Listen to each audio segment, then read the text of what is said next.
చేరి వచ్చిన మీ అందరికీ ప్రభు అయిన క్రీస్తు నామంలో నా శుభాలు వందనాలు. ఈరోజు మనం ఆలోచించబోయే విషయాల్లో వ్యర్థారాధనలో సృష్టికర్తకు బదులుగా సృష్టమును ఆరాధించాం. అలాగే వ్యర్థారాధనలో తెలియని దానిని ఆరాధించే ఆరాధన. ఏమీ తెలియదు కానీ తెలిసినట్టుగానే ఆరాధిస్తారు. అర్థమవుతుందా? ఏమీ తెలియదు దేవుడి గురించి, తెలిసినట్టుగానే ఆరాధిస్తారంటే కొంత తెలిసి తెలియని అమాయకత్వంతో ఆరాధించే ఆరాధనలు కూడా జరుగుతున్నాయి. ఈరోజు చాలా చర్చిల్లో ఈ వ్యర్థ ఆరాధనలో తెలియని దాన్ని ఆరాధిస్తున్న వారు చాలామంది ఉన్నారు. వెళ్ళగానే చర్చిలో ఆ శిలువ బొమ్మను చూసో, యేసుక్రీస్తుని ఎత్తుకున్న బాలయేసుగా ఎత్తుకున్న మరియమ్మ బొమ్మను చూసో, లేదా యేసుక్రీస్తు నిలువెత్తు విగ్రహాన్ని చూసో దండం పెట్టుకునే వాళ్ళు చాలామంది ఉన్నారు. దేవుడి స్థానంలో అయ్యగారిని పెట్టి అయ్యగారికి మొక్కే ఆయన్నే దేవుడిగా భావిస్తూ ఆరాధించే వాళ్ళు చాలామంది ఉన్నారు. దేవుడినన్నా వీళ్ళు పట్టించుకోరు కానీ అయ్యగారిని అంటే మాత్రం ఒప్పుకోరు, బూతులు తిడుతూ ముందుకు వస్తారు కావాలంటే. అంటే వీళ్ళు తెలియని దాన్ని ఆరాధించే బ్యాచ్. మనకు బైబిల్లో దేవుడు యెరూషలేములోనే ఆరాధించాలని పాత నిబంధనలో ఇశ్రాయేలుకి తెలియజేశారు. మీరు మీ అర్పణలు కానీ బలులు కానీ ఆరాధన కానీ ఎక్కడ సమర్పించాలి? యెరూషలేములోనే మీరు సమర్పించాలి. కానీ ఇశ్రాయేలు విడిపోయిన తర్వాత రాజులు విడిపోయారు. యూదుల్ని ఒక రాజు, ఇశ్రాయేలుని ఒక రాజు పరిపాలిస్తున్న కాలంలో యెరోబాము అనే వ్యక్తి సొంతగా 2 విగ్రహాలను చేసి బేతేల్లో ఒకటి, దానులో ఒకటి పెట్టి, మీరు యెరూషలేము దాకా వెళ్ళి ఆరాధించడం వేస్ట్, అంత దూరం ప్రయాణం దండగా, మీకు కావలసిన దేవుడిని నేను ఇక్కడే పెట్టాను, ఒకటి కాదు 2 ప్రాంతాల్లో పెట్టాను, ఎవరికి దగ్గరగా ఉన్న ప్రాంతానికి వెళ్ళి అక్కడ మీరు ఆరాధించుకోవచ్చు అని అనౌన్స్ చేసినప్పుడు మరి ప్రజలకు ఉన్న తెలివితేటలు ఏమైనాయి? అంతకుముందు ధర్మశాస్త్ర వాక్యాలు విని అప్పటి వరకు యెరూషలేములో 3 రాజుల పరిపాలనలో ఆరాధించిన ఇశ్రాయేలీలు అప్పటి వరకు ఆరాధించిన ఆరాధన విధానాన్ని పక్కన పెట్టి ఇప్పుడు కొత్తగా ఒక రాజు వచ్చి చెబితే ఎందుకు మారిపోయారు? ఎందుకు మారిపోయారంటే మనుషులు బుర్రతో ఆలోచించే ఆలోచన దేవుడి విషయంలో మనుషులు మూర్ఖంగా ఉంటారు. అందుకే ఎక్కువ మంది ఎంత మేధావులనైనా సరే ఏ విషయంలో మోసం చేయలేకపోయినా మనిషి దేవుడి పేరు చెప్పి ఎంత దగా చేస్తున్నారంటే అంత దగా చేస్తున్నారు. వాళ్ళు బాగా చదువుకున్న వాళ్ళు కావచ్చు, లోకంలో మంచి మేధావులు కావచ్చు, పెద్ద బిజినెస్ మ్యాగ్నెట్లు కావచ్చు, కానీ దేవుడి పేరు చెప్పేసరికి వాళ్ళు ఏమైపోతారు? మోసపోతారు. మోసపోయి ఆ దేవుడి పేరు ఎవరైతే చెప్పారో ఆ వ్యక్తి చెప్పినట్టుగా వాళ్ళు పాటిస్తారు. ఇది ఎందుకు చేయాలి? ఇలా చేయటం వల్ల దేవుడికి నాకు ఒరిగిందేంటి అనే ఆలోచన ఏమాత్రం చేయరు. ఎందుకు చేయరు అంటే ఆ విషయంలో తప్ప మిగతా అన్ని విషయాల్లో ఆలోచిస్తారు మనుషులు. ముఖ్యంగా ఆలోచించవలసిన విషయాలు ఏవై ఉన్నాయంటే దేవుడి విషయమే మనం ఆలోచించాలి.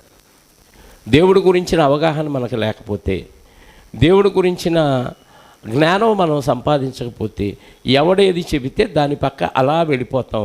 వీళ్ళు గాలికి చెదరగొట్టు పొట్టు లాంటోళ్ళు.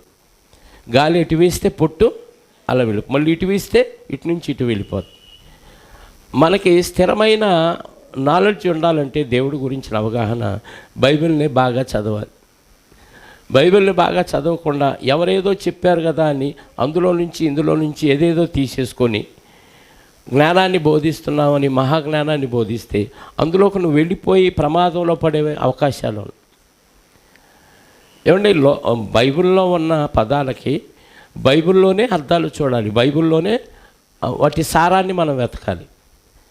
ఒక అర్థం బైబిల్లో వచ్చిందంటే దానికి ఖచ్చితంగా బైబిల్లో ఎక్కడో ఒక చోట దేవుడు 1-2 సందర్భాలు దాని సారం తెలియటానికి, అంటే వాక్య సారం అర్థం అవటానికి విషయాలు రాయించి ఉంటాడు ఖచ్చితంగా.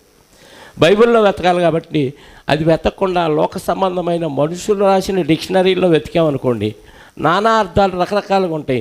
అందులో నీకు దీనికి మ్యాచ్ అవ్వని నువ్వు అనుకున్న అర్థం దానిలోకి వచ్చేసింది అనుకో, దాంతో నువ్వు దేవుడిని ఆరాధిస్తే ఏమైంది? వ్యర్థమైన ఆరాధన. కలిపి చెరుపుతారు అని అర్థం. అనేకులు కలిపి చెరిపడి అనేకుల్లాగా మీరు ఉండొద్దు అని తిమోతి గారికి పౌలు గారు రాశారు. ఒకసారి రాజుల గ్రంథానికి మనం వెళ్ళి ఆ సందర్భాన్ని ఒకసారి మనం ఆలోచించగలిగితే ప్రియులారా, రాజుల మొదటి గ్రంథము 12వ అధ్యాయము 25వ వచనం నుండి ఒకసారి మనం చూద్దాం. ఇశ్రాయేలీలు విడిపోయిన తర్వాత యెరోబాము ఇశ్రాయేలీలకు రాజు అయ్యాడు. 10 గోత్రాలకి రాజు అయిన తర్వాత ఏం చేశాడో ఒకసారి మనం చూడగలిగితే, తరువాత యెరోబాము ఎఫ్రాయిం మన్యమందు షెకెము పట్టణమును కట్టించి అచ్చట కాపురం ఉండి అచ్చటి నుంచి బయలుదేరి పెనూయేలును కట్టించాను. ఈ జనులు యెరూషలేమందున్న యెహోవా మందిరమందు బలులు అర్పించుటకు ఎక్కిపోవుచుండిన ఎడల ఈ జనుల హృదయము యోధారాజైన రెహబాము అను తమ యజమానుని తట్టు తిరుగును. అప్పుడు వారు నన్ను చంపి యోధారాజైన యెరోబామునొద్ద రెహబామునొద్ద మరలా చేరుదురు. ఇది ఎవరి ఆలోచన? యెరోబాములు. దేవుడు రాయించాడు కాబట్టి మనకు తెలిసిపోయింది. ఇప్పుడు రాయించకముందు యెరోబాము హృదయంలో ఉన్న ఆలోచన ఇశ్రాయేల్ ప్రజలకు తెలుసా? మీకు అర్థమవుతుందా? ఈ పట్టణాలు ఇవన్నీ ఎందుకు కట్టించాడు యెరోబాము అంటే? చెప్పండి, ఎందుకు ఈ పట్టణాలు ఇవన్నీ కట్టించిన ఉద్దేశం ఏంటంటే, మా రాజు బాగా అభివృద్ధి చేస్తున్నాడు, మమ్మల్ని బాగా పరిపాలిస్తాడు అనే ఆలోచన ప్రజల్లో కలగాలి. దీని వెనక ఉద్దేశం ఏంటి? ఈ ప్రజలు యెరూషలేము దాకా వెళితే ఒకవేళ ఆరాధించి వచ్చేటప్పుడు ఒకవేళ యెరూషలేమే పరిశుద్ధ స్థలం, ఇక్కడే మనం ఆరాధించాలి, ఇక్కడ తప్ప నువ్వు ఎక్కడ ఆరాధించినా దేవునికి చెల్లదు అన్న విషయం వాళ్ళు ఒకవేళ గబక్కన వింటే, ఆల్రెడీ అంతకుముందు విన్నారు, అవి మర్చిపోయారు. మళ్ళీ ఒకసారి జ్ఞాపకం వచ్చి వీళ్ళు నా యజమానుడైన రెహబాము వైపు తిరిగితే అప్పుడు నన్ను చంపేస్తారు. అంటే కేవలం తన సింహాసనాన్ని కాపాడుకోవటం కోసం దేవుణ్ణి అడ్డం పెట్టేశాడు. మీకు అర్థమవుతుందా? తన పదవి, తన సింహాసనం ఎంతకాలం ఉంటుందండి? మహా ఉంటే సింహాసనం ఎంతకాలం? బతికున్నంతకాలం ఉంటుంది. లేదా ఏదో ఒక రాజు వచ్చి చంపేస్తే ఊడిపోద్ది. ఇలాంటి పరిస్థితుల్లో తనకు భూమి మీద ఉన్న టెంపరీ సింహాసనం అధికారాన్ని దక్కించుకోవటానికి, దాన్ని కాపాడుకోవటానికి ఎవరిని అడ్డం పెట్టాడు? మనుషుల్ని అడ్డం పెట్టలా, దేవుడి యొక్క పద్ధతినే మార్చేశాడు. దేవుడిని ఆరాధించే విధానంలోనే మార్పులు చేశాడు. దేవుడు ఖచ్చితంగా ఎక్కడ ఆరాధించమన్నాడు? యెరూషలేములోనే ఆరాధించమన్నాడు. కానీ ఈ మార్పు చేసినప్పుడు మరి ప్రజలకు ఎందుకు అర్థం కాలేదు? సంఘాలు కూడా విడిపోయింది. ఇలాగే సంఘంలో ఒక క్రమం జరుగుతున్నప్పుడు ఎవడికో ఏదో బుద్ధి పుట్టిద్ది, తనకు కూడా అధికారం కావాలి, తనకు కూడా వాక్యం ప్రకటించే అవకాశం కావాలి అనే ఆలోచనలు వచ్చి ఈ సంఘంలో అంత అవకాశాలు దొరకనప్పుడు, వాక్యాలు ప్రకటించే అవకాశాలు దొరకనప్పుడు ఏదో ఒక విషయంలో ఒక గిలిపెట్టేస్తారు. ఆ పాస్టర్ గారు అలా చేయట్లేదు, ఇలా చేయట్లేదు, వాస్తవంగా ఇలా చేయాలి మనం అని లేనిపోయింది ఏదో ఒకటి దాంట్లో చొప్పించి ఇది నిజమా అనిపించి కొంతమందిని తన వైపు ఈడ్చుకెళ్ళి అక్కడ ఒక సంఘం పెడతాడు. ఆ సంఘంలో కూడా సేమ్ అదే కొన్ని సంవత్సరాల తర్వాత ఏం జరిగిద్ది? ఇలాగే జరిగింది. ఇది ఎందుకు చెప్తున్నాడు? ఇలాగే ఉందా బైబిల్లో? దేవుడు ఇలాగే చేయమన్నాడని ఆ సమయంలో వాళ్ళు ఆలోచించరు. ఎందుకంటే వాళ్ళు మనుషులకు లోబడిపోయారు. మనుషులకు వాళ్ళు ఎందుకు లోబడిపోయారంటే వీళ్ళ అవసరాలు ఏదో వాళ్ళు తీరుస్తారు, వీళ్ళకి కావలసిన డబ్బులు అప్పివ్వటం. గతంలో మన సంఘంలో చాలా జరిగినాయి ఇలాంటివి, తెలుసుగా మీకు. కొంతమందికి టిఫిన్లు పెట్టించి, కొంతమందికి డబ్బులు ఇచ్చి, అప్పులు ఇచ్చి, కొంతమందిని పక్కకి ఈడ్చుకెళ్ళారు. ఇక్కడ లేనిది ఏంటి, అక్కడ ఉంది ఏంటంటే ఏమో ఇంతకంటే ఎక్కువ జ్ఞానం అక్కడ దొరుకుతుందనే భ్రమలోకి తీసుకెళ్ళిపోయి కొంతమందిని అలా ఈడ్చుకెళ్ళారు. ఈరోజు వాళ్ళు ఏమయ్యారో తెలుసా? దేవుళ్ళలోనే లేరు. అక్కడ సంఘం లేదు, వాళ్ళు దేవుళ్ళో లేరు. పోనీ ఏదో ఒక సంఘానికి వెళ్తున్నారు, బాగున్నారంటే అది లేదు. అంటే అపవాదిగాడు నిజమైన దేవుడిని యథార్థముతో ఆరాధించే కార్యక్రమాన్ని డిస్టర్బ్ చేస్తాడు, చెడగొడతారు. దాన్ని వ్యర్థారాధన అంటారు. ఏం చేశాడు ఆయన? యెరోబాము చదవండి.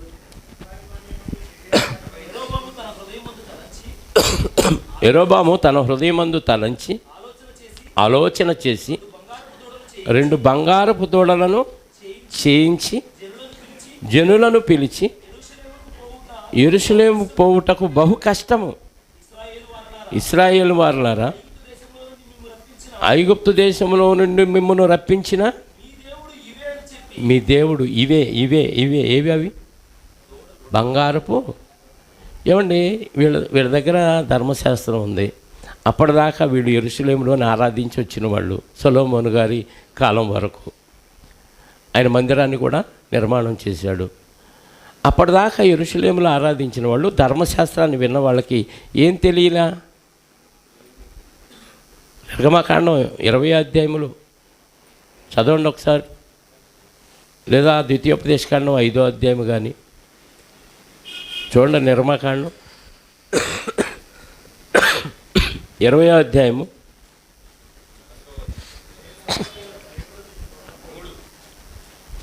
3. నేను తప్ప వేరొక దేవుడు మీకు ఉండకూడదు. పైన ఆకాశం అందే కానీ, కింద భూమి అందే కానీ, భూమి కింద నీళ్ళ అందే కానీ ఉండు దేని రూపమునైనను విగ్రహమునైనను నీవు చేసుకొనకూడదు. ఏం చేసుకోకూడదు? ఏం చేసుకోకూడదు? పైనున్న ఏ బొమ్మని చేసుకోకూడదు, నీళ్ళల్లో ఉన్న ఏ విగ్రహాన్ని చేసుకోకూడదు. ఇప్పుడు బంగారపు దూడ ఎక్కడుంది? భూమిపైన ఉన్న ఒక జంతువు, ఒక ఎద్దు, అంతే కదా. దీన్ని చేసుకోకూడదు అనే విషయం ధర్మశాస్త్రంలో మొట్టమొదటి ఆజ్ఞనా? ఇశ్రాయేలుకి ఇచ్చిన ఆజ్ఞల్లో మొట్టమొదటి ఆజ్ఞనా? ఒకసారి ద్వితీయోపదేశకాండం 5వ అధ్యాయం 9వ వచనం చదవండి.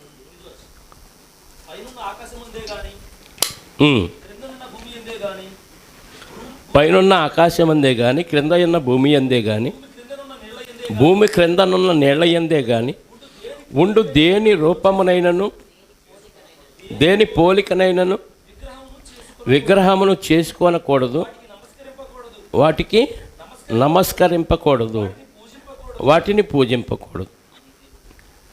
అంటే ఏ బొమ్మని చేసుకోకూడదా? దేవుడిగా భావించి వాటిని పూజించకూడదా? మరి ఈ వాక్యం వాళ్ళకు తెలియదు అంటే తెలియదు, తెలుసు. కానీ తెలిసి రాజుగారు చెప్తే ఏమైంది? వాక్యం కూడా చెప్పండి ఏమైంది? వాక్యాన్ని ఒక వ్యక్తి మార్చగలడా అంటే ఏ మార్చగలడు? ఉన్నది కరెక్ట్గా అలాగే ఉంది, కానీ దాన్ని వేరే అర్థం వచ్చేటట్టుగా చెప్పి నమ్మించగలడంటే దేవుడి విషయంలో ఖచ్చితంగా నమ్మించగలడు. అర్థమైందండి? దేవుడి విషయంలో ఖచ్చితంగా నమ్మిస్తారు. మన కళ్ళ ముందు ఎన్నో సాక్ష్యాలు కనపడుతున్నాయి, ఎన్నో ఆధారాలు కనపడుతున్నాయి. దేవుడి విషయంలో అలా గుడ్డిగా వెళ్ళిపోతారు. దాని వెనక కారణం ఏంటంటే వీళ్ళ హృదయంలో వేరే ఆలోచన ఏదో ఉంటుంది. అంటే భూ సంబంధమైన ఏదో కోరిక ఉంటుంది. ఈ కోరికను వాళ్ళు ఏం చేస్తారంటే డైవర్ట్ చేస్తారు.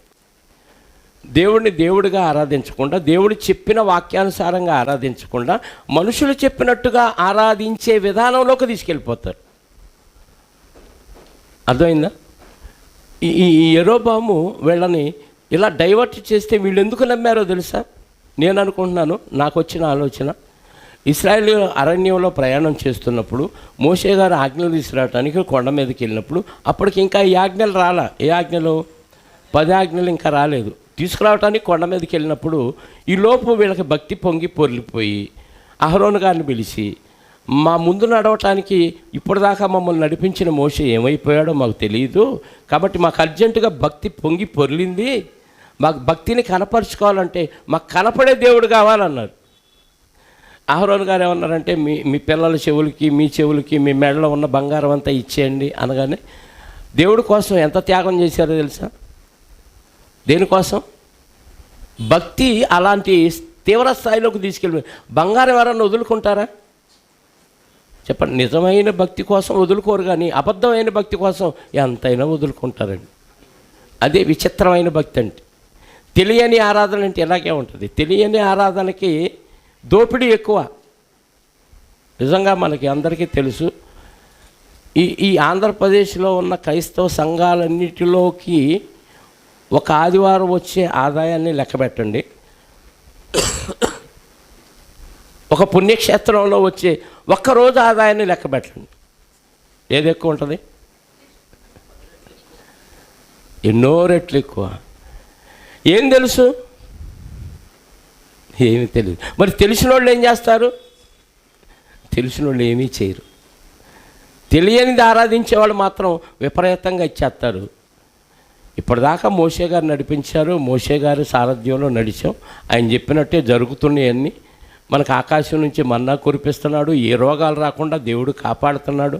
మనకి అసలు ఏ దిగులు లేకుండా, ఎలాంటి ఔషధాలు అవసరం లేకుండా దేవుడే పోషిస్తూ నడిపిస్తూ ఉన్నాడు కదా. మోషే గారి నాయకత్వంలోనే జరిగింది కదా. కొన్ని రోజులు ఓర్చుకుందాం. ఆజ్ఞలు తేవటానికే వెళ్ళాడు కదా, చెప్పే వెళ్ళాడు కదా.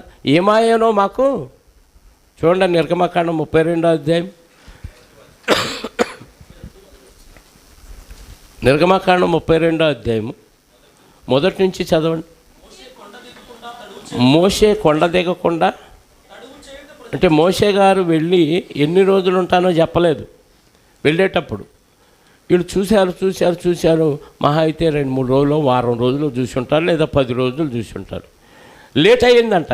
మోషే కొండ దిగకుండా తడవు చేయుట ఆ ప్రజలు చూచి అహరోను వద్దకు కూడి వచ్చి, లెమ్ము, మా ముందర నడుచుటకు ఒక దేవతను మా కొరకు చేయము.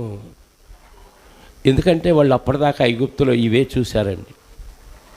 దేవుళ్ళు కాని వాటిని దేవతలుగా చేసుకొని ఆకాశ సైన్యాన్ని పూజించిన ఐగుప్తులను చూశారు. వాళ్ళని ఫాలో అయ్యారు అప్పటి వరకు. ఈ కొద్ది రోజులు మోషే గారు నడిపించింది వాళ్ళకి ఎక్కల, బుర్రకెక్కల. మా ముందర నడుచుటకు దేవతను మా కొరకు, అంటే మనిషి చేస్తే దేవుడు అయిపోతాడా? మనిషి దేవుడిని చేయగలనా? దేవుడు మనిషిని చేస్తాడా? తండ్రి కుమారుడిని కంటాడా? కుమారుడు తండ్రిని కనగలడా? మనకు మూఢనమ్మకం ఉంటే, మా నాన్న పుట్టాడు, మా అమ్మ పుట్టిందని మనం మురిసిపోతాం. మీ అమ్మ చచ్చి ఎక్కడికి వెళ్ళిపోయింది, మీ నాన్న చచ్చి ఎక్కడికి వెళ్ళిపోయాడు, మళ్ళీ రాడు, పుట్టడు, పునర్జన్మలు లేవు. అలాంటి పోలికల్లో ఉన్నంత మాత్రం ఆయనే పుట్టాడని మనం వాళ్ళకు, కాకపోతే పేరు పెట్టుకొని మనం సంతోషపడతా ఉంది. తండ్రి కుమారుడిని కనగలడు, కానీ కుమారుడు తండ్రిని కనలేడు. అలాగే దేవుడు మనిషిని చేస్తాడు. మనిషి దేవుడిని ఎన్ని జన్మలు ఎత్తినా, ఎంత తలకిందులుగా తపస్సు చేసినా దేవుణ్ణి మనిషి చేయటం ఏంటండి? విచిత్రం కదా. ఒకళ్ళు ఇటు సూర్యుడు ఇటు పొడవచ్చేమో, భూమి రివర్స్ తిరిగితే ఆటోమేటిక్గా తూర్పు పడమరైద్ది, పడమర తూర్పు అయిపోయింది, రివర్స్ దేవుడు తిప్పితే. కానీ దేవుణ్ణి మనిషి చేయగలనా? కానీ ఈరోజు చేస్తే గుడ్డిగా నమ్మేసిన వాళ్ళు ఎంతమంది ఉన్నారు, అందులో క్రైస్తవులు కూడా ఉన్నారు. విచిత్రం.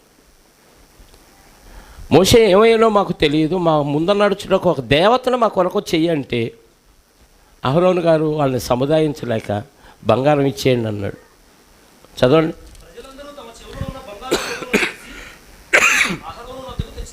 ప్రజలందరూ తమ చెవుల్లో ఉన్న బంగారు పోగులను తీసి అహరోను వద్దకు తెచ్చిరి.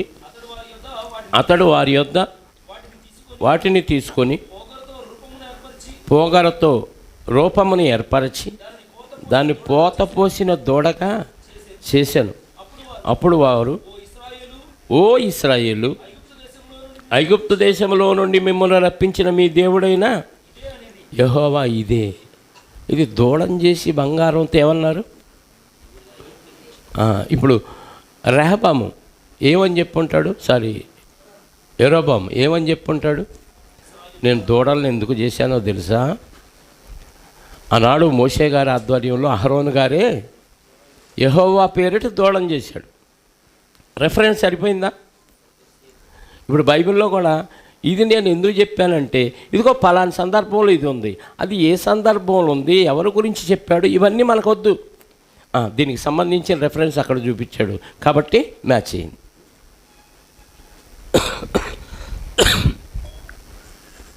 తినుము తాగుము సంతోషించమని బైబిల్లోనే ఉంది. ఆ తర్వాత వచ్చిన వాళ్ళు పట్టించుకోలేక కదా. ఆ 3 మాటలే తీసుకుంటారు. అలాగే ఆ రోజు మోషే గారి ఆధ్వర్యంలో అహరోను గారు బంగారపు దూడం చేసి, ఓ ఇశ్రాయేలులు, ఐగుప్తులో నుంచి మిమ్మల్ని తీసుకొని వచ్చిన మీ దేవుడైన యెహోవా ఇదే ఇదే అని దేన్ని చూపించారు? బంగారపు దూడం. ఈయనకే ఐడియా వచ్చి ఉంటుంది. వచ్చి ఇశ్రాయేలు వారలారా, ఐగుప్తు దేశంలో నుండి మిమ్మల్ని రప్పించిన మీ దేవుడు ఇదే అని చెప్పి, ఒకటి బేతేలు నందును ఒకటి దాను నందును ఉంచెను. ఆ రెఫరెన్స్ తీసుకొని ఇక్కడ ఏం చేశాడు? ఒకవేళ ఎవరైనా ఇశ్రాయేలీలు అడిగుంటే ఏం చెప్పుంటాడు? ఆ రోజు అహరోను గారు చేశారు, నేను చేస్తే తప్పే ఉంది అన్నారు. వాళ్ళు దానికి ఏం చేశారో తెలుసా? ఆ దూడం చేయగానే జనాలు పండగ చేసుకున్నారంట. అక్కడ 31-32 వచనాలు చదివితే 32వ అధ్యాయంలో వారు ఆ దూడం చేసుకొని దానికి ఏం చేశారంట? మరియు అహరోను 32 యెహోవాకు రేపు పండగ జరిగిద్దని చెప్పగానే మరునాడు వారు ఉదయంలో లేచి దహన బలులు ఏమన్నా యెరూషలేములోనే అర్పించాలి, ఇంకెక్కడ అర్పించడానికి కుదరదని చెప్పినప్పుడు ఎక్కడ అర్పించారు? ఇప్పుడు బంగారపు దూడ దగ్గర అర్పించారు. దహన బళ్ళు సమాధాన బళ్ళు అర్పించి జనులు తినుటకు తాగుటకు కూర్చుండి ఆడుటకు లేచిరి. పండగ కావాలి మనకి. పండగలు ఏం కావాలి? తినాలి, తాగాలి. మనిషి శరీరాన్ని సుఖపెట్టుకోవటానికి దేవుడి పేరును వాడుకుంటాడు. అది కరెక్టా కాదా ఈ పట్టించుకోరు. దీన్నే వ్యర్థమైన ఆరాధన అంటారు. తెలియని దానిని ఆరాధిస్తారు. వీళ్ళు తెలిసి ఆరాధించారా, తెలియక ఆరాధించారా? చెప్పండి. బంగారపు దూడ దేవుడు కాడు. తెలుసా తెలీదా? తెలుసు. కానీ తెలియనట్టుగా ఆయన ఏది రూల్స్ చెప్తే ఆ రూల్స్ అక్కడ యెహోవాకి ఏం చేస్తారో సేమ్ ఇక్కడ కూడా అవే చేశారు. ఇప్పుడు వాళ్ళందరూ 10 గోత్రాల ఇశ్రాయేలీలు ఎలా ఫీల్ అయి ఉంటారు? మేము వ్యర్థారాధన చేస్తున్నాం అనుకొని ఉంటారా, నిజమైన ఆరాధన అనుకొని ఉంటారా? చెప్పండి. మీరు ఏ సంఘానికన్నా వెళ్ళండి, మీరు పరలోకం వెళ్తారా అని అడిగితే ఏం చెప్తారు చెప్పండి?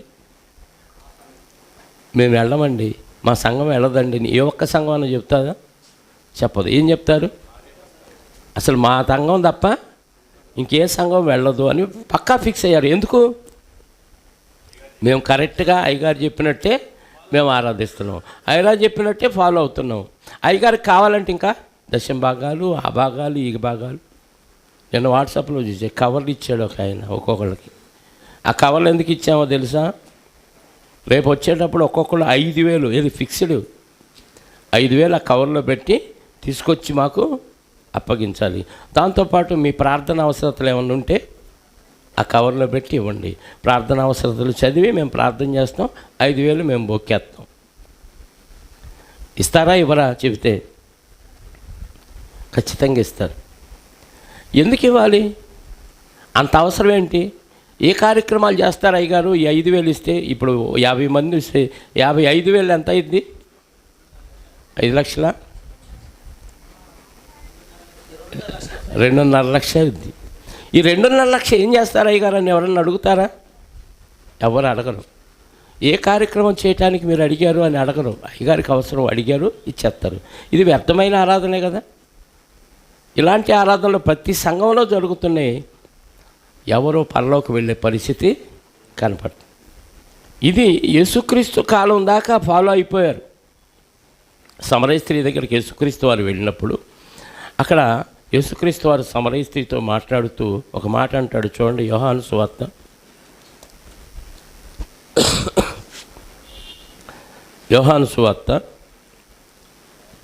4వ అధ్యాయము 20వ వచనం నుండి,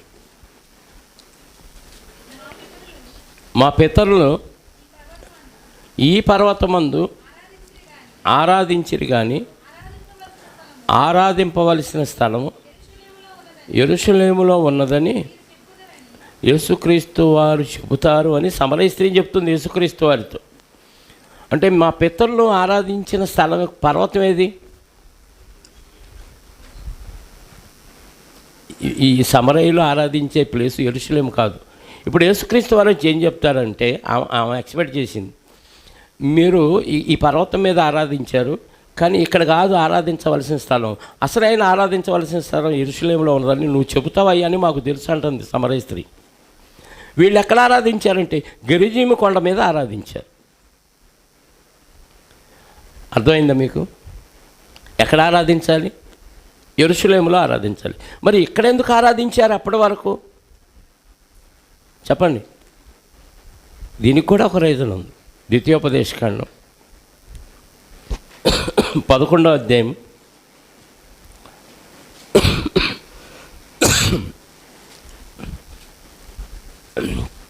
29వ వచనం చూద్దాం. ఇశ్రాయేలీయులకి దేవుడిచ్చిన ఆజ్ఞ ఏంటంటే నువ్వు ఆ కనాను దేశానికి వెళ్ళిన తర్వాత ఏం చేయాలో చెప్తున్నాడు. కాబట్టి 29, కాబట్టి నీవు స్వాధీనపరచుకోవు దేశమున నీ దేవుడైన యెహోవా నిన్ను చేర్చిన తరువాత గెరిజీము కొండ మీద ఆ దీవెన వచనమును, ఏబాలు కొండ మీద ఆశీర్వాద వచనమును ప్రకటించవలెను. ఆ శాపవచనములను అంటే 2 పర్వతాలు ఉన్నాయి ఆ కనాను దేశంలో. ఒకటి గెరిజీం పర్వతం, రెండోది ఏబాలు పర్వతం. ఒక ఏబాలు పర్వతం మీదేమో ఈ ఆజ్ఞలు మీరు పాటించకపోతే మీకు వచ్చే శాపవచనాలు అక్కడ నుంచి ప్రకటించు రాయమన్నాడు అక్కడ కొండ మీద కూడా. గెరిజీం పర్వతం మీద ఆశీర్వాదం అంటే నా కట్టడలో విధులు మీరు ఆచరిస్తే, ద్వితీయోపదేశకాండం 28వ అధ్యాయంలో ఉంటుంది. అవన్నీ ఇప్పుడు వద్దు.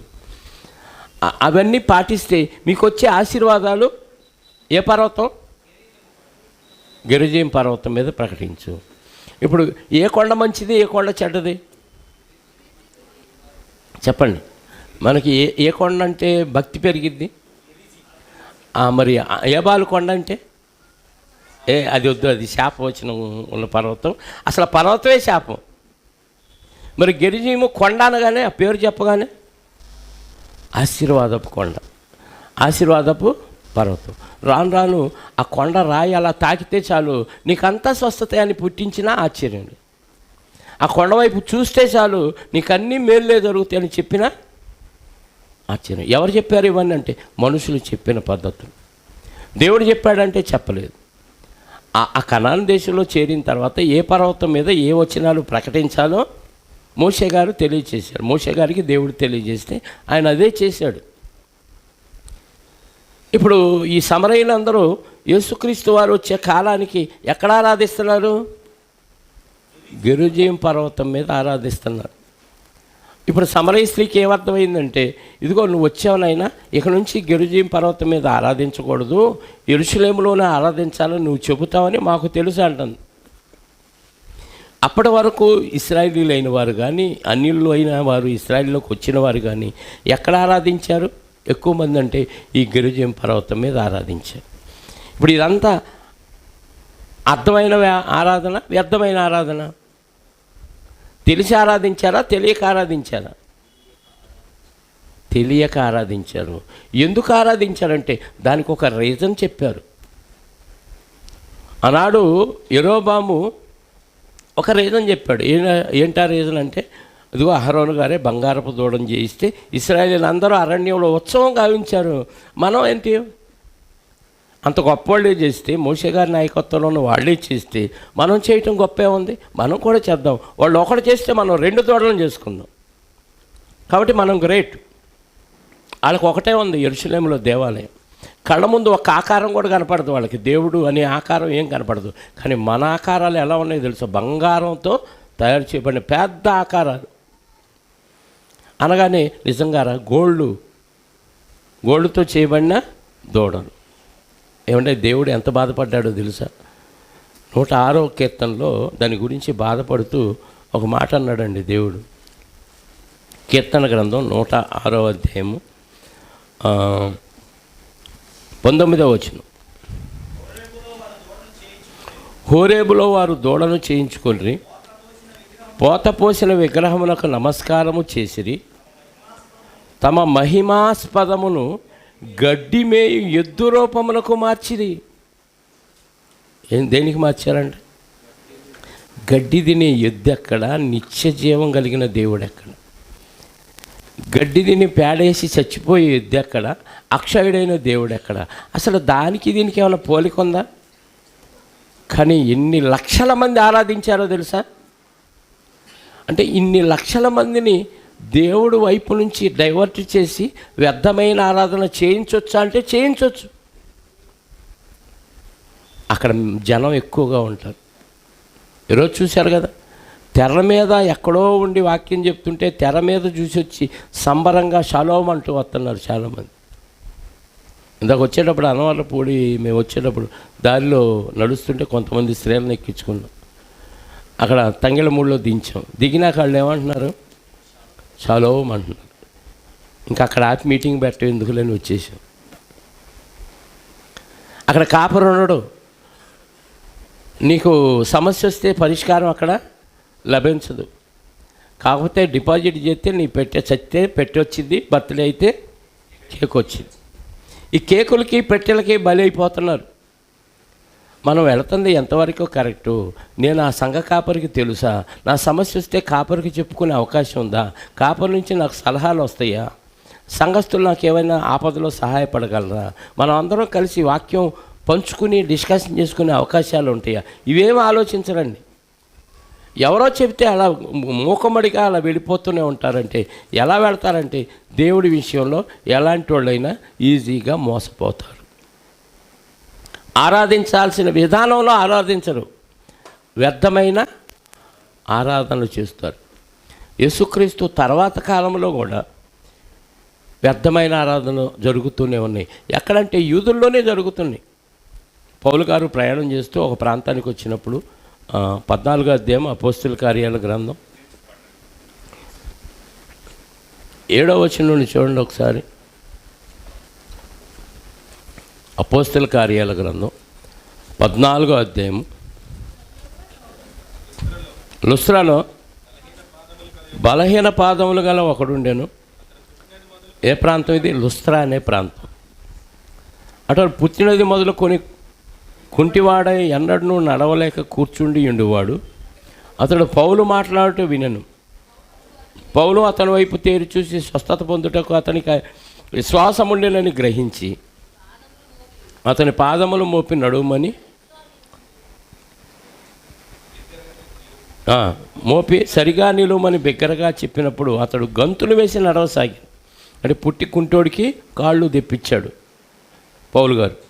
జనసమూహములు పౌలు చేసిన దాన్ని చూసి లుకయోనియా భాషలో దేవతలు మనుష్య రూపము దాల్చి మన యొద్దకు దిగి వచ్చి ఉన్నారని కేకలు వేసి బర్నబాకు ద్యుపది అనియు, సౌలు ముఖ్య ప్రసంగి అయినందున అతనికి హెర్మే అనియు పేర్లు పెట్టిరి.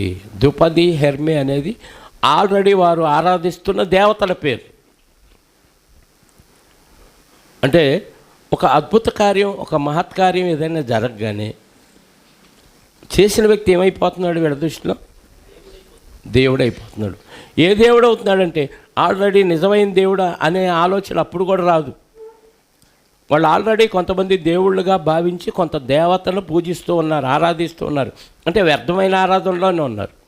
ఇప్పుడు దేవుడు ఒక మహత్కార్యం అక్కడ చేసినప్పుడు ఇప్పుడైనా డైవర్ట్ అవుతారా అంటే ఇప్పుడు కూడా అదే దేవతల పేరు చెప్పి ఈ బతుకున్న ఈ మనుషులకి వాళ్ళ దేవతల పేర్లు పెట్టి దేవతలు మనుష్య రూపం దాల్చి భూమి మీదకి వచ్చారు. లేకపోతే ఇలాంటి కార్యాలు ఎక్కడ జరుగుతాయి అని పోనీ అడిగారా? అయ్యా మీరు ఎలా చేయగలిగారు? ఏ శక్తితో ఇవి చేశారు అని అనుకోలే. మనుషులకు ఏమర్థమైందంటే ఏదన్నా జరిగితే వెంటనే వాళ్ళే ఏదో ఒకటి స్టోరీ అల్లేసుకుంటారు దేవుడి విషయంలో. అర్థమవుతుందా? ఏదైనా జరగగానే స్టోరీ మనమే అల్లేసుకుంటాం.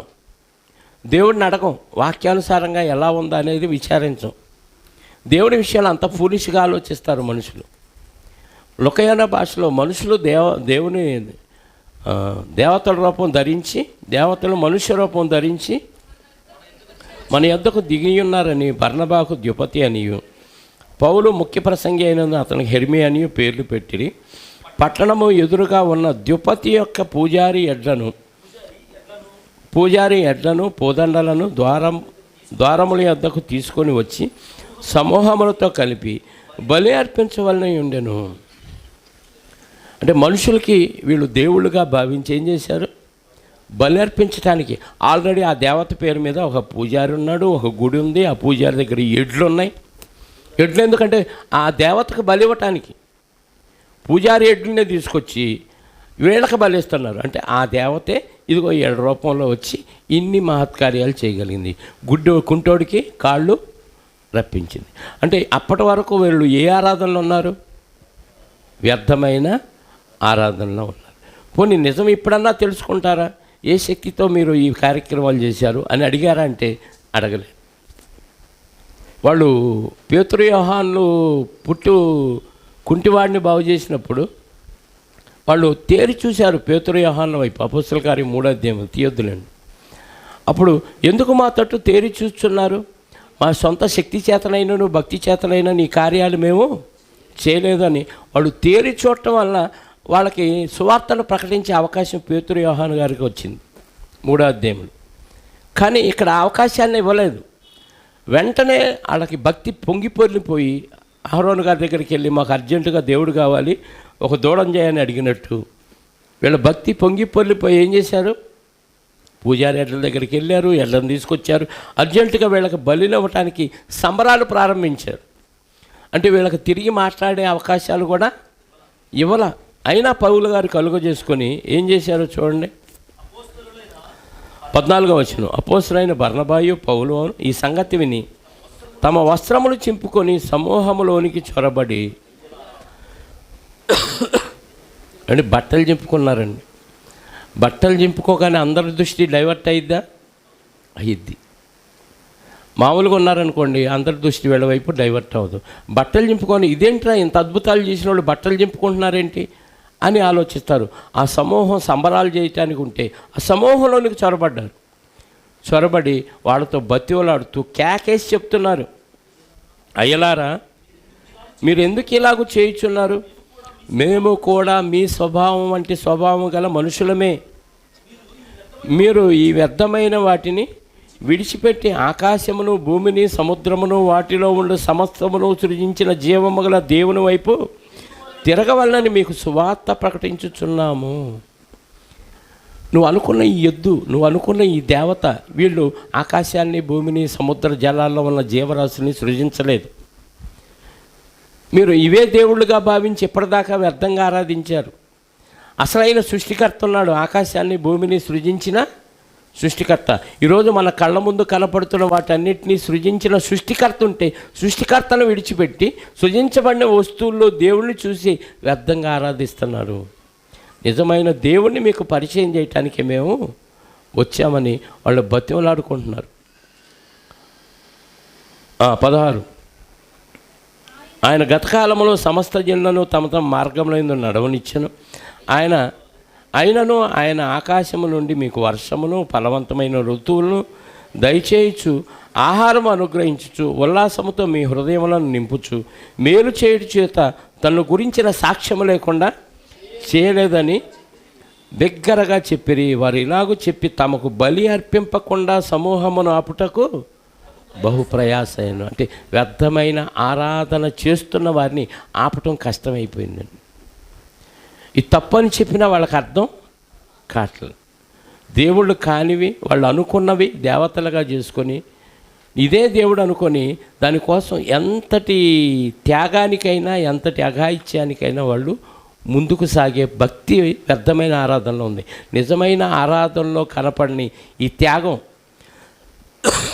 నిజమైన ఆరాధనలో కనపడి ఇచ్చే గుణం ఎక్కడ కనపడిద్దో తెలుసా?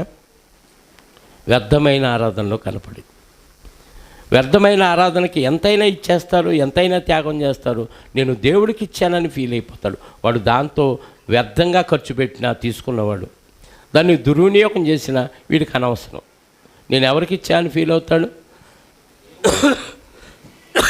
దేవుడికి ఇచ్చాను ఫీల్ అవుతాడు. దేవుడిని యొద్దని ఏమన్నా తీసుకుంటాడా అంటే దేవుడికి అవసరం లేదు. కానీ దేవుడి పేరు చెప్పి ఎంత అడిగినా జనాలు అలా మోసపోతూ ఇస్తూనే ఉంటారండి. ఇస్తూ ఉండటం మాత్రమే కాక ఆయన చెప్పిన కట్టడలు విధులు పాటిస్తూ ఉంటారు. ఈ కట్టడి ఎందుకు పాటించాలి? క్రైస్తవ్యంలో కూడా 7 వారాలు మీ ఇంట్లో ప్రార్థన పెట్టుకుంటే మీకు అన్ని మేలు జరుగుతాయి, శుభాలు జరుగుతాయి అని చెప్తే ఎంతమంది పెట్టుకుంటున్నారో తెలుసా?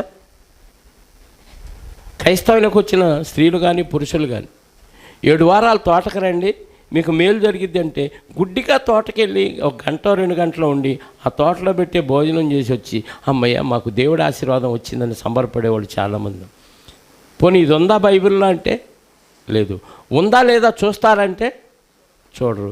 ఏం చేస్తారు అక్కడికి వెళ్ళి అంటే మేము దేవుడిని ఆరాధించి వచ్చామని ఫీల్ అయిపోతుంది. వ్యర్థమైన ఆరాధన. ఇంకా చూడండి అపోస్తుల కార్యాల గ్రంథం 17వ అధ్యాయం 21వ వచనం నుండి చూద్దాం. 17వ అధ్యాయము ఏదెన్సు వారందరూ అక్కడ నివసించు పరదేశులు ఏదో ఒక కొత్త సంగతి చెప్పుట యందు వినుట యందు మాత్రమే కాలము గడుపుచూ ఉండేవారు. పౌలు అరేయొపగాను మధ్య నిలిచి చెప్పినదేమనగా, అంటే ఏథెన్స్ అనే ప్రాంతానికి పౌలు గారు వెళ్ళినప్పుడు ఆ ప్రాంతంలో ఆయనకి కొన్ని బొమ్మలు కనపడ్డాయి, కొన్ని బలిపీఠాలు కనపడ్డాయి. ఆ బలిపీఠాల మీద ఉన్న వాటిలో ఒక బలిపీఠం మీద ఇలా రాయబడి ఉంది. ఎలా? ఏథెన్స్ వారలారా, మీరు సమస్త విషయములలో అతి దేవతా భక్తి గలవారై ఉన్నట్టు నాకు కనబడుచున్నది. అంటే ఏథెన్స్ ప్రాంతంలో వాళ్ళకి ఏం భక్తి ఉందంట? అతి దేవతా భక్తి. దేంట్లో అంటే ఎక్కువ మంది దేవతల్ని ఆరాధించే భక్తి ఉంది. ఆ భక్తి కూడా అతిగా ఉంది, మామూలుగా లేదు. అంటే దేవుడి కోసం మేమేమైనా చేస్తామన్నట్టుగా ఉంది. కానీ దేవుడి గురించిన అవగాహన వాళ్ళకి లేదు. దేవుడు ఉన్నాడు, మొత్తానికి ఎవరో దేవుడు ఉన్నాడు, చాలామంది దేవుళ్ళు ఉన్నారు, వాళ్ళు మనల్ని కాపాడుతున్నారు అనే భక్తి ఉంది. కానీ దేవుడు ఎవరో, ఆయన లక్షణాలు ఏంటో, ఏం చేశాడో ఏమీ తెలియదు. అతిభక్తి దేవతారాధన గలవారై ఉన్నట్టు నాకు కనపడుతుంది. నేను సంచరించు మీ దేవతా ప్రతిమలను చూస్తుండగా ఒక బలిపీఠం నాకు కనపడింది. దేవతా ప్రతిమలను అంటే కొంతమంది దేవతలను చేసుకొని బొమ్మలను చేసుకొని వాళ్ళు ఆరాధిస్తూ ఉన్నారు. ఎవరు చెప్పారు ఇది? చెప్పండి, ఎవరు చెప్పారు? దేవత ఇలా ఉంటుంది అని ఎవరు చెప్పారు? చెప్పాలి. ఎవరైనా చూశారా? పోనీ దేవుణ్ణి చూశారా? దేవుణ్ణి ఎవరు చూడలేదు. మరి ఈమె దేవత అని ఒక ఆకారాన్ని చేసుకోవాలంటే వీడికి ఏ ఆలోచన కావాలి? దేవుడేంటో తెలియకుండా పోవాలి, దేవుడేంటో అర్థం కాకుండా పోవాలి. ఎవడో ఏదో చెబితే దాన్ని దేవుడిగా భావించి దానికోసం ఏదైనా చేయటానికి వాడు భక్తి కలిగి ఉండాలి. అంటే ఎవరో ఏదో చెబితే నమ్ముతారంటే వీడికి తెలియదుగా. వీడికి తెలియని దాన్ని తెలిసినట్టుగా, తనకే తెలిసినట్టుగా ఒకడు కల్పించి చెబుతాడు. అలా చెప్పినవి గుడ్డిగా నమ్మేస్తాం అంతే. చిన్న ఎగ్జాంపుల్ చెప్తాను మీకు. దారిని వెళుతుంటే ఒక రాయి తగిలింది. ఆ రాయికి దండం పెట్టుకున్నాం. నేను ఒక పని మీద వెళ్తున్నాను, వచ్చేలేక ఆ పని సక్సెస్ అయితే నీ మీద టెంకాయలు కొడతాను 10 అని ఊరికి అనుకొని వెళ్ళండి. వచ్చేలేకే జరిగిపోయిందనుకో ఆ పని, ఏమనిపించింది మనకి? ఆ రాయికి మొక్కోవటం వల్ల 10 టెంకాయలు కొడతాను అనటం వల్ల నాకు ఈ పని జరిగింది.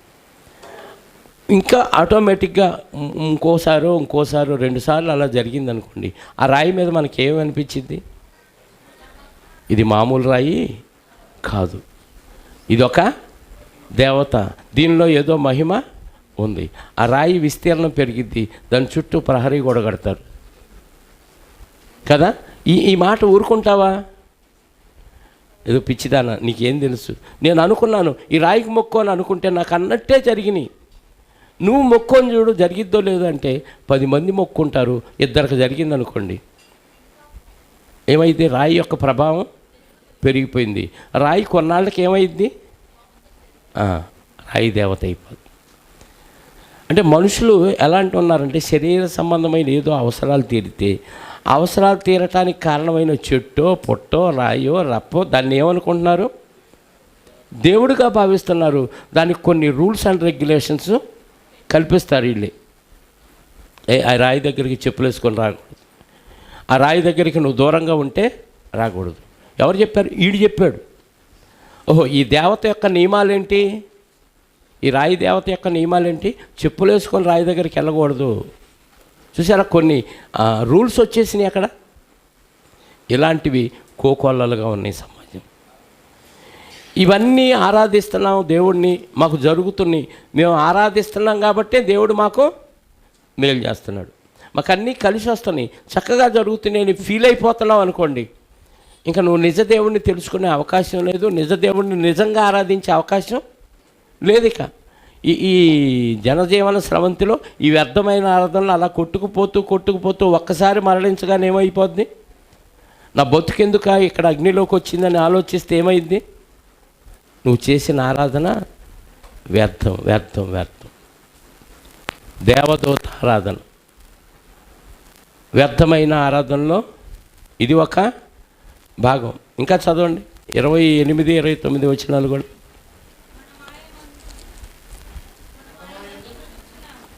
ఆ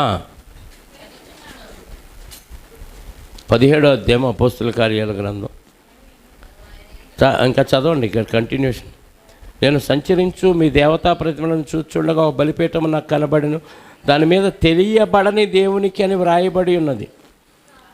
ఏం దేవుడని? తెలియబడకపోయినా మరి ఆ బలిపీఠం మీద ఇప్పటిదాకా బలు అర్పించారు, పూజలు చేశారు, ధూపం వేశారు, అన్నీ ఎలా చేశారు? తెలియకలేదుగా. ఒప్పుకోరు, తెలియబడిన దేవుడన్నా ఒప్పుకోరు.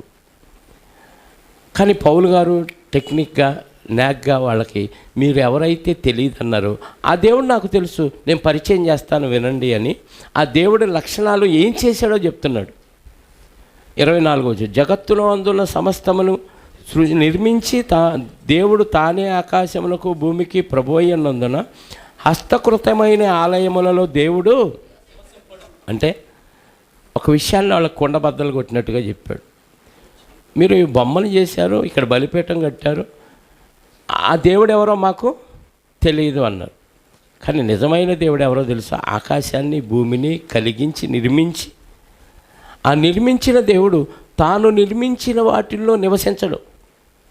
నిర్మించినవాడు నిర్మించిన దానికి అతీతంగా ఉంటాడు.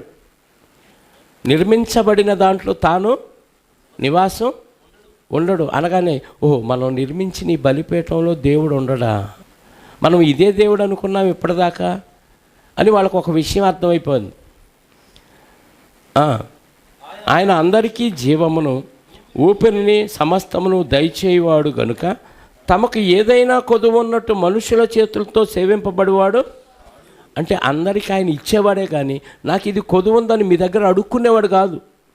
మీరేదో టెంకాయలో ధూపమో అగరబత్తీలో ఇంకేదో ధాన్యమో ఆయనకి ఇస్తున్నాం అనుకుంటున్నారు. ఆయన ఇచ్చేవాడు కానీ మీ దగ్గర తీసుకునేవాడు. అంటే నిజమైన దేవుడి గురించి ఎలా పరిచయం చేస్తున్నాడు చూడండి. అప్పటి వరకు వాడు దేవుడిగా భావించి దేన్ని ఆరాధిస్తున్నారంటే వ్యర్థమైన ఆరాధనలో నెల కొట్టుకుపోతున్నారు. దేవుడు అనగానే ఆకాశాన్ని భూమిని కలిగించినవాడు, కలిగించిన వాటి కోసం ఆయన కక్కుర్తిపడేవాడు కాడు. మనుషులకి ఇచ్చేవాడే కానీ మనుషుల నుంచి ఏమీ తీసుకునేవాడు కాడు. మనుషుల చేత మీరు కొలవండి, నన్ను పూజించండి అని చెప్పేవాడు కాదు. దాని వెనక కారణం ఉంది. మరియు యావత్ భూమి మీద కాపురం ఉండుటకు ఆయన ఒక నుండి ప్రతి జాతి మనుషులను సృష్టించి వారు ఒకవేళ దేవుణ్ణి తడవలాడి కనుగొందురేమోనని తను వెతక నిమిత్తం నిర్ణయ కాలములను వాటి నివాస స్థలముల యొక్క పొలిమేరలను ఏర్పరచను. అంటే దేవుడు భూమి మీద కాపురం ఉండటానికి నీకు ఒక ప్రాంతాన్ని సెలెక్ట్ చేసి ఆ ప్రాంతంలో నువ్వు నివాసం ఉండటానికి నిన్ను పుట్టించింది ఆయనే. నువ్వు పలాని దేశంలో, పలాని జిల్లాలో, పలాని గ్రామంలో, పలాని వారి గర్భంలో పుట్టాలని నిర్ణయించి పుట్టించింది దేవుడు. నువ్వు అనుకుంటే ఇక్కడ పుట్టలేదు, నువ్వు ఒకడు అనుకుంటే అమెరికాలో పుట్టలేదు. నిర్ణయించాడు కాలం. నీకు ఎక్కడ నివాసం ఉండాలో ఆ నివాసానికి స్థలాన్ని ఏర్పరిచి ఆ నివాసంలో నిన్ను పుట్టించింది దేవుడు. అంటే దేవుడి గురించి ఎన్ని విషయాలు వాళ్ళకి తెలియజేశాడు. వాళ్ళ బ్రతుకును పుట్టించింది ఎవరో చెప్తున్నాడు. అప్పటి వరకు ఏదో తెలియని దేవుడికి ఒక బొమ్మ చేసి బలిపీఠం కట్టి ఆరాధిస్తున్న వారికి నిజ దేవుడిని ఎలా పరిచయం చేస్తున్నాడు అంటే అప్పటి వరకు వాళ్ళు ఏ ఆరాధన చేశారు? వ్యర్థ ఆరాధన చేశారు. ఆయన కనుక్కోవటానికి మనకి ఈ కాలం ఇచ్చాడు, నివాస స్థలాన్ని మన యొక్క ఆయుష్కాలాన్ని ఇచ్చి పొలిమేరలను ఏర్పరిచాడంట. ఆయన మనలో ఎవరికి దూరముగా ఉండేవాడు కాడు. మనం ఆయన యందు చెలించుచున్నాము, బ్రతుకుచున్నాము, ఉనికి కలిగి ఉన్నాము. దేవుడంటే ఎవరో కాదయ్యా, ప్రకృతిని కలిగించినవాడు, ప్రకృతిలో సమస్తాన్ని మనకు దయచేసినవాడు, మనలో ఉన్నవాడు. ఈరోజు దేవుడు ఉన్నాడు కాబట్టి నీకు భూమి మీద బతుకుంది. దేవుడు నీలో ఉన్నాడు, నువ్వు ఉనికి కలిగి ఒక పేరు పలిగి ఒక ప్రాంతంలో సజీవంగా తిరుగుతున్నావంటే నీలో దేవుడు ఉన్నాడు. నీలో దేవుడిని పెట్టుకొని ఎక్కడో చూస్తారేంటయ్యా అని దేవుణ్ణి పరిచయం చేశాడండి. దేవునిలో ఉన్నాము, దేవుడు మనలో ఉన్నాడు, ఉనికి కలిగి ఉన్నాము, కదులుతున్నామంటే దేవుడు మనలో ఉన్నాడు అని నిజ దేవుణ్ణి, సృష్టికర్త అయిన దేవుణ్ణి పరిచయం చేసి నిజమైన ఆరాధనలోకి నడిపించాడు. అందుకే మీ కవీశ్వరులు కూడా కొందరు చెప్తారు, వాళ్ళకి తెలుసో తెలియకో చెప్పారు కానీ వాళ్ళు ఏమన్నారో తెలుసా అని కింద చెప్తూ 28వ వచనం, కాబట్టి మనము ఆయన సంతానమై ఉండి మనుష్యుల 28 మనం ఆయన యందు బ్రతుకుచున్నాము, చెలించుచున్నాము, ఉనికి కలిగి ఉన్నాము, అటువలే మనం ఆయన సంతానమని మీ కవీశ్వరులో కొందరు చెప్పుచున్నారు. మీ కవులు ఉన్నారు, కొంతమంది కవితలు రాస్తారు కదా, వాళ్ళు ఏం చెప్పారు తెలుసా, మనమంతా దేవుని పిల్లలం అంటున్నారు. మరి ఆ కవీశ్వరుడు మాట కూడా మీరు వినకుండా ఏదో బలిపీఠం కట్టి దేవుడెవరో మాకు తెలియదని, తెలియబడిన దేవుడికని మీరు ఇప్పటిదాకా ఆరాధించారు. మీరు చేసిన ఆరాధన వ్యర్థమైన ఆరాధన. వాళ్ళ కళ్ళు తెరుచుకుంటాయా? తెరుచుకోవా? చాలామంది కళ్ళు తెలుసుకొని ఏం చేశాడు ఇంకా. కాబట్టి మనము దేవుని సంతానమయ్యుండి మనుష్యుల చమత్కార కల్పనల వలన మలచబడిన మనం ఎవరము? దేవుని పిల్లలు. దేవుడు ఎక్కడున్నాడు? మనలోనే ఉన్నాడు. కాబట్టి మనం కదులుతున్న ఉనికి కలిగి ఉన్నాం. మనం దేవుని పిల్లలం అయినప్పుడు దేవుణ్ణి మనం ఎలా తయారు చేస్తాం అంటే, మనుష్యులు చమత్కారంగా కల్పించారంట కొన్ని ఆకారాలను. మనుష్యులు చమత్కార కల్పనల వలన మలచబడిన, బంగారంతో మలచబడిన ఒక ఆకారం, వెండితో మలచబడిన ఒక ఆకారం, రాతితో మలచబడిన ఒక ఆకారాన్ని దేవత్వము పోలి ఉన్నదని. దీనిలో దేవుని లక్షణాలు ఏముండవు. మనుష్యుడు చేతితో చేసిన ఆకారంలో దేవుని లక్షణాలు ఎలా ఉంటాయి? మనుషుల్లో దేవుని లక్షణాలు ఉంటాయా? మనుషులు చేతితో చేసిన ఆకారంలో ఉంటాయా? చెప్పండి. నేను ఏదో ఒక అద్భుతమైన ఆకారాన్ని చేసి ఇది దేవుడు అంటే నమ్మారంటే ఏమనాలి మనుషుల్ని? నువ్వు చమత్కారంగా కల్పించిన ఆకారం అది. దాన్ని నువ్వు దేవుడిగా భావిస్తే ఎలా? దేవుడు మనలో ఉన్నాడు, మనలో జీవిస్తున్నాడు కాబట్టి మనం బతుకున్నాం. ఒకానొక రోజు దేవుడు మనకు దూరం అయిపోతాడు. అప్పుడు నువ్వు భూమి మీద ఉనికి కలిగి ఉండవు. కాబట్టి మనుషులు చమత్కారంగా కల్పించిన ఆకారం, బంగారం కావచ్చు, వెండి కావచ్చు, రాయి కావచ్చు, కర్ర కావచ్చు, ఏదైనా కావచ్చు, దాన్ని దైవత్వం పోలి ఉన్నదని మీరు తలంచరాదు అని వాళ్ళ కళ్ళు తెరిపించాడండి పౌలు గారు. ఎందుకనగా అప్పుడు సువార్త చెప్తున్నాడు, ఆ అజ్ఞాన కాలమున దేవుడు చూచి చూడనట్టుగా ఉండెను, ఇప్పుడైతే అంతటను అందరూ మారు మనసు పొందవలనని మనుషులకు ఆజ్ఞాపించుచున్నాడు. అందరూ మారిపోవాలి ఇప్పుడు. ఎందుకంటే దేవుడు మనకు సమీపంగా వచ్చాడు. ప్రభువైన యేసుక్రీస్తు వారిని మనకి పరిచయం చేశాడు. నీ పాపాల కోసం ఇప్పటిదాకా నువ్వు చేసిన వ్యర్థమైన ఆరాధనను పక్కన పెట్టి నిజమైన దేవుడిని ఎలా ఆరాధించాలో ప్రభు ద్వారా మనకు నేర్పించాడు. ఎలా ఆరాధించాలన్నాడు? ఆత్మతో, సత్యముతో. మరి ఇప్పటిదాకా ఎలా ఆరాధించాం? మనుష్యులు చమత్కారంగా కల్పించబడిన వస్తువులతో, బొమ్మలు చూసి ఆరాధించాం. మనుషులు పెట్టిన కట్టడలు దేవుడు పెట్టిన కట్టడలని భావించి ఆ విధి విధానాలు పాటించి నేను దేవుడిని నిజంగా ఆరాధించాననే భ్రమలోకి వెళ్ళిపోయాం. కానీ దేవుడు చెప్పిన పద్ధతుల్లో మనం ఆరాధించడం నేర్చుకోలేదు. ఇప్పుడైనా మీరు నేర్చుకోండి అని యేసుక్రీస్తు ద్వారా వచ్చిన రక్షణ ఏంటి, దేవుడిని ఎలా ఆరాధించాలో ఎథెన్సు పట్టణస్తులకు పౌలు గారు తెలియజేశాడు. అంటే వ్యర్థమైన ఆరాధనలో ఇది తెలియని దానిని ఆరాధించడం. తెలియని దానిని మనం ఆరాధించారు ఇప్పటిదాకా చాలామంది. ఆనాడు ఇశ్రాయేలీయులు ఆరాధించారు. తర్వాత కాలంలో యూదులుగా ఉన్నవారు యేసుక్రీస్తు వారి కాలంలో ఆరాధించారు. యేసుక్రీస్తు వారి కంటే ముందటి కాలంలో ఉన్న ఇశ్రాయేలీయులు కూడా ఆ గెరిజీం పర్వతం మీద తెలియని దాన్ని ఆరాధించారు. ఇప్పుడు మనం తెలిసిన దాన్ని ఆరాధిస్తున్నామా, తెలియని దాన్ని ఆరాధిస్తున్నాం? ఒకవేళ తెలియని దాన్ని ఎప్పటిదాకా ఆరాధిస్తే, ఎందుకు ఆరాధించాలో, ఎవరిని ఆరాధించాలో, ఎవరి ద్వారా ఎవరికి ఆరాధన చెందాలో ఇవన్నీ నేర్చుకొని నిజమైన ఆరాధించాలని ప్రేమతో మనవి చేస్తూ, మిగిలిన భాగం దేవుని చిత్తమైతే వచ్చేవారు మాట్లాడుకుందాం, ప్రార్థన చేసుకుందాం. పరిశుద్ధుడైన మా కన్న తండ్రి, మహోన్నతుడా, క్రీస్తు యేసునందు మమ్మల్ని అత్యధికంగా ప్రేమించి మిమ్మల్ని ఎలా ఆరాధించాలో మాకు నేర్పించిన విధానాన్ని బట్టి స్తోత్రాలు తండ్రి. ఇప్పటి వరకు మనుషులు కల్పించిన పద్ధతులతో మిమ్మల్ని ఆరాధిస్తే క్షమించండి. వ్యర్థమైన ఆరాధన చేస్తే కూడా మమ్మల్ని క్షమించండి. మనుషుల చమత్కారంగా కల్పించిన బంగారం, వెండి, రాగి, ఇత్తడి, రాయి, కర్ర, అనేకమైన బొమ్మలు తయారు చేసి ఇది దేవుని తత్వం కలిగి ఉన్నదని నమ్మించి, గుడ్డిగా నమ్మించి వాటిని ఆరాధించే విధంగా మమ్మల్ని అనేక మంది గత కాలంలో నడిపించారు. మీ వాక్యం వలన, మీ వాక్యం వినుట వలన సత్యమేదో మాకు అర్థమైంది.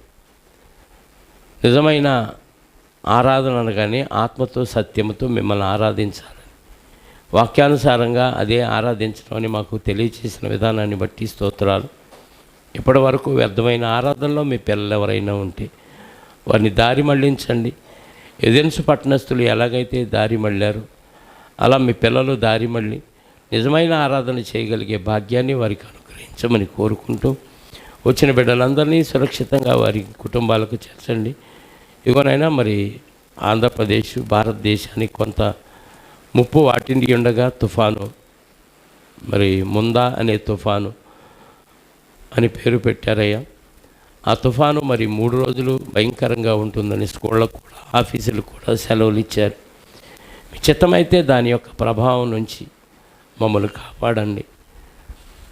మీ పిల్లలైన వారికి ఎలాంటి ప్రమాదం జరగకుండా, ఎలాంటి ఇబ్బందులు జరగకుండా మీ పిల్లలందరినీ సురక్షితంగా ఉంచమని కోరుకుంటూ, మీ చిత్తమైతే రేపు గుంటూరులో జరగబోయే ఆ సువార్త సభను మంచి వాతావరణంలో జరిగించమని కోరుకుంటూ, మహిమ, ఘనత, ప్రభావాలు మా అందరి ద్వారా మీరే పొందుకొనమని, మీ పిల్లలైన ప్రతి వారిని వారి కుటుంబాలకు సురక్షితంగా చేర్చమని కోరుకుంటూ, మా రక్షకుడు నీ ప్రియకుమారుడైన యేసుక్రీస్తు వారి యొక్క ప్రశస్తమైన నామములో ప్రార్థించి అడిగి వేడుకొనుచున్నాను పరలోకపు తండ్రి, ఆమేన్. మనందరి కన్న తండ్రి అయిన దేవుని ప్రేమ, ఆయన ఏక కుమారుడైన యేసుక్రీస్తు వారి కృప, పరిశుద్ధాత్మ యొక్క అన్యోన్య సహవాసము ఇప్పుడు ఎల్లప్పుడూ సకల పరిశుద్ధులకు సదాకాలము తోడయుండి నడిపించునుగాక. ఆమేన్. అందరికీ యేసుక్రీస్తు నామములో శుభాలు, వందనాలు.